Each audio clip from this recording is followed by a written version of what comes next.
அருட்பெரும் ஜோதி அருட்பெரும் ஜோதி தனிப்பெரும் கருணை அருட்பெரும் ஜோதி எல்லாம் செயல்கூடும் என் ஆணை அம்பலத்தே எல்லாம் வல்லான் தனையே ஏத்து.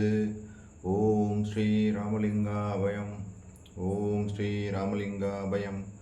ஓம் ஸ்ரீ ராமலிங்காபயம். எல்லோருக்கும் வணக்கம். இது எனது யூடியூப் சேனலான எல்லாம் செயல்கூடும் வள்ளலார். நான் வள்ளலார் முத்து பேசுகிறேன். சென்றைய பதிவில் நாம் அருட்பெரும் ஜோதி அகவலின் முதல் 10 வரிகளுக்கான விளக்கத்தை இதுவரைக்கும் பார்த்திருக்கிறோம். இன்று நாம் 11 to 14 இந்த வரிகளுக்கான விளக்கத்தை பார்க்க இருக்கின்றோம். முதலில் வரிகளை படிக்கிறேன், பின்பு அதற்கான விளக்கத்தை பார்ப்போம். உரை மனம் கடந்த ஒரு பெரு வெளிமேல் அரைசு செய்து ஓங்கும் அருட்பெரும் ஜோதி. ஊக்கமும் உணர்ச்சியும் ஒளிதரும் ஆக்கையும் ஆக்கமும் அருளிய அருட்பெரும் ஜோதி. இதுதான் வரிகள். இப்போ விளக்கம். உரை மனம் கடந்த ஒரு பெரு வெளிமேல் அரைசு செய்து ஓங்கும் அருட்பெரும் ஜோதி. உரை மனம், அதாவது நம்ம இப்போ கண்ணு மூடி பார்க்காம இருக்கலாம், வாயை மூடி பேசாமே இருக்கலாம். ஆனால் இந்த மனசை நம்ம ஒன்றுமே பண்ண முடியாது. அது எல்லோருக்குமே தெரிஞ்சது தான். இது சதா சர்வ காலமும் எதையாவது ஒன்றை பற்றி நினச்சிட்டே இருக்குது. அதுதான் உண்மை. இப்போ நான் இங்கேருந்து உங்கள்கிட்ட பேசிகிட்டு இருக்கும் போதுமே கூட என் மனசு வேறு எங்கேயோ கூட போயிட்டு வருது. திரும்பவும் நான் ரொம்ப பிடிச்சி இங்கே இழுத்து கான்சன்ட்ரேஷன் பண்ண வைக்க வேண்டியிருக்குது. இல்லாட்டா மனம் பல விஷயங்களையும் பல்வேறுபட்ட அதாவது வள்ளல் பெருமான் சொல்லுவார், பேய் மனக்குரங்குன்னு சொல்லுவார், மடப்பயல்னு சொல்லுவார். அது என்ன சொல்லுவார்னு பாருங்களேன். அவர் என்ன சொல்கிறாருன்னா, ஏற்கனவே பார்த்தது தான். குறித்துரைக்கின்றேன் இதனை கேண்மின் இங்கே வம்மின் கோணும் மனக்குரங்காலே நாணுகின்ற உலகீர். கோணும் மனக்குரங்குன்னு சொல்லுவார். இன்னொரு இடத்துல என்ன சொல்லுவாருன்னா, உடல் பருக்க உண்டு நிதம் உறங்குதற்கே அறிவீர், மடம் புகு பேய் மனத்தாலே மயங்குகின்றீர், மனத்தை வசப்படுத்தும் வழிதுறை கற்றறியீர். இங்கே பேய் மனம் சொல்லுவார். இதெல்லாம் இந்த வள்ளல் பெருமான் மனத்தை பற்றி நிறைய சொல்லுவார். மனம் நம்மளை என்னென்ன மாதிரிலாம் பண்ணுது, படுகொலிக்கு தள்ளி நம்மளை ஒன்றும் இல்லாமல் செய்கிறது இந்த மனம்தான். இந்த மனம் சதா சர்வ காலமும் எதையாவது ஒன்றை பிடிச்சிக்கிட்டு, இது அப்படி இருக்குமோ, அப்படி இல்லை அப்படி ஆகிருமோ, நம்மளை பயமுறுத்தும். அதாவது நம்மளை பொறாமப்பட வைக்கிறது, நம்மளை கோபப்பட வைக்கிறது, எல்லாமே இந்த மனம் தான் செய்யுது. இந்த மனம் பார்த்திங்கன்னா சும்மா இருக்கும்போதே உங்களை என்ன பண்ணும், ஐயோ சும்மா உட்காந்துருக்கியா போச்சு, பணம் சம்பாதிக்காமல் இருக்கிறியா போச்சு, ஐயோ போச்சு. உங்களை ஏதாவது ஒரு வழியில் நிம்மதியாகவே இருக்கக்கூடாது. அப்புறம் அடுத்தவங்களை பார்த்து ஒருத்தர் கார் பக்கத்து வீட்டில் யாரோ காரோ ஏதோ ஒரு பொருள் வாங்கிட்டாங்கன்னா, ஐயோ அவன் வாங்கிட்டான் நம்ம வாங்கணுன்ற அந்த உந்துதலை கொடுக்கறது. இந்த மாதிரி பலவிதமான வழிகளில் நம்மளை ஏகப்பட்ட பிரச்சனைகளில் உண்டு பண்ணுறது இந்த மனம்தான். அதான் மனமது செம்மையானால் மந்திரம் செபிக்க வேண்டாம். எவ்வளோ பெரிய வார்த்தை. அப்போ இந்த மனத்தை நம்ம செம்மையாக்கலை அப்படின்னா ரொம்ப கஷ்டம். அதான் உரை மனம் கடந்த ஒரு பெரு வெளிமேல். இந்த சர்வகாலமும் நம்மளுக்குள்ள இந்த உரை பேசிக்கிட்டே இருக்கக்கூடிய இந்த மனம் கடக்கணும், மனம் அற்ற நிலைக்கு போகணும். நம்ம ஏற்கனவே ஒரு வீடியோவில் பார்த்துருக்குறோம். இந்த மனத்தை நம்ம கடந்தால் தான் உள்முக பயணத்தில் போய் அந்த உணர்வு நுட்பமாகிறதுக்கு இந்த மனம் மற்ற நிலைக்கு போகணும். போய் அப்போ தான் அந்த உணர்வு நுட்பமாகி நம்ம உள்முகமாக அதாவது இங்கே பூர்வ மத்தியிலேருந்து உள்முகமாக பயணித்து அந்த ஆன்மாவுக்குள்ளே சிற்சபையில் இருக்க ஆன்மானா என்னென்னு தெரிஞ்சுக்க முடியும். அதுக்கப்புறமா தான் அருட்பெரும் ஜோதியை நம்ம பார்க்க முடியும்.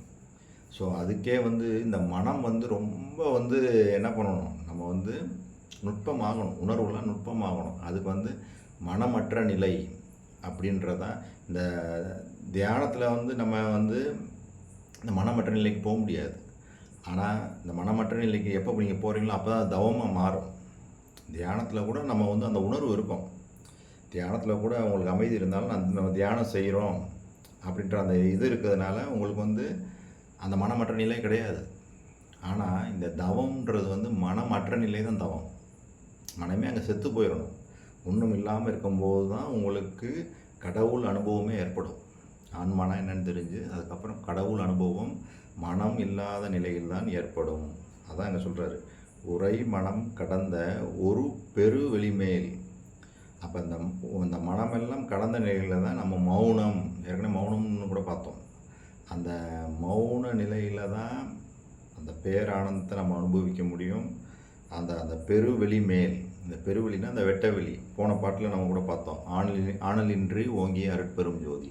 அந்த வெளி, அந்த உள்ளுக்குள்ளே உள்ளது வந்து இந்த சிற்றபைக்குள்ளே, இந்த புருவமத்திலேருந்து உள்ளே போகிற அந்த சிற்றபை, அது வந்து வெளி தான். நம்ம உள்ளுக்குள்ளே உள்ளதும் வெட்ட வெளி தான். வெளியவும் வெட்ட வெளி. வெட்ட வெளியில் தான் வெளியிலையும் கடவுள் இருக்கார். உள்ளேயும் பிண்டத்துலேயும், அண்டத்தில் உள்ளதான் பிண்டத்துலேயும் அந்த வெட்ட வெளிக்குள்ளே தான் அந்த சிற்சபை உள்ள, அதில் தான் அந்த கடவுள் விளங்குறாரு. அதான் உரை மனம் கடந்த ஒரு பெரு வெளிமேல் அரைசு செய்து ஓங்கும் அருட்பெரும் ஜோதி. அரசாட்சி செய்து ஓங்கி விளங்கக்கூடிய அருட்பெரும் ஜோதி.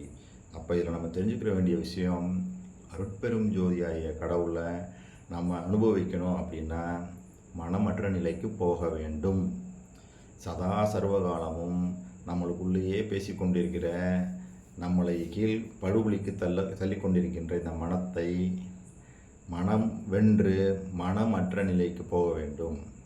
அப்பொழுதுதான் நாம் அந்த முடிவான அந்த கடவுள் அனுபவத்தை பெற முடியும்.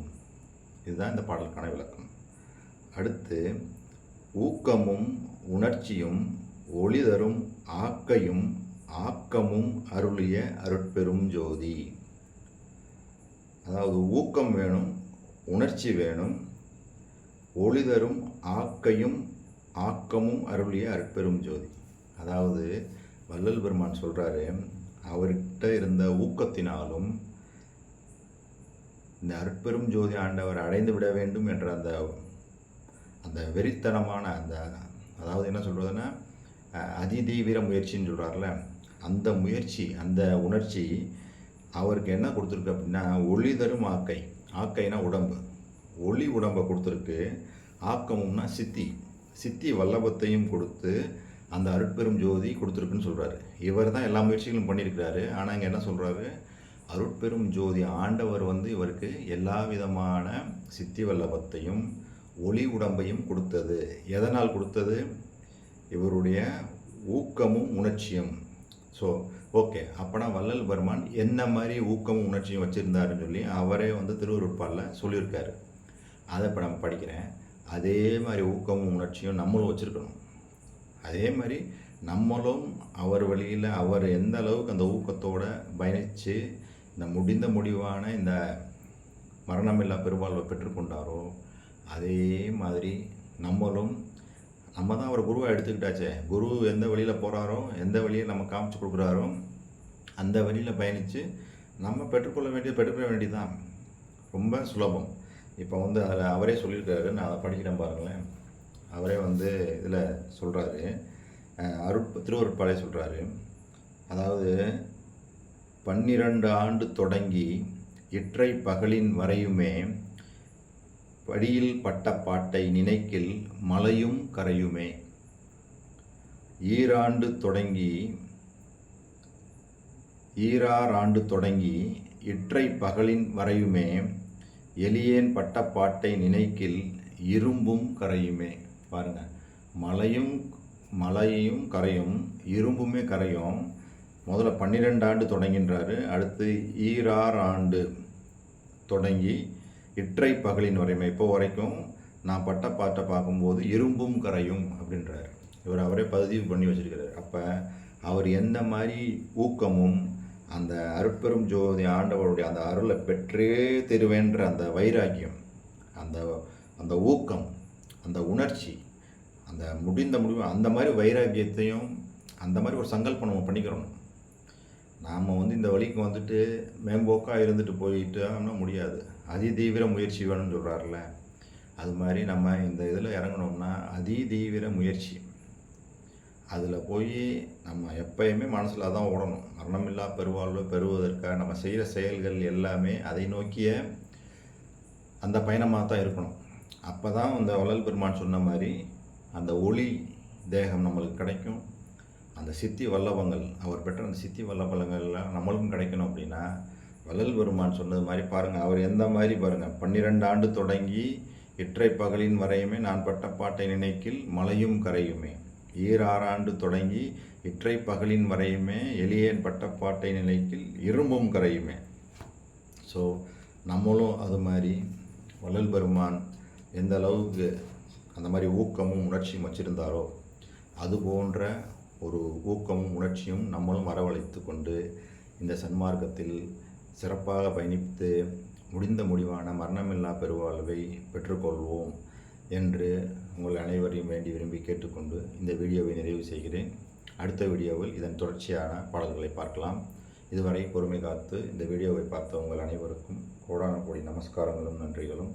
அருட்பெரும் ஜோதி, அருட்பெரும் ஜோதி, தனிப்பெரும் கருணை, அருட்பெரும் ஜோதி.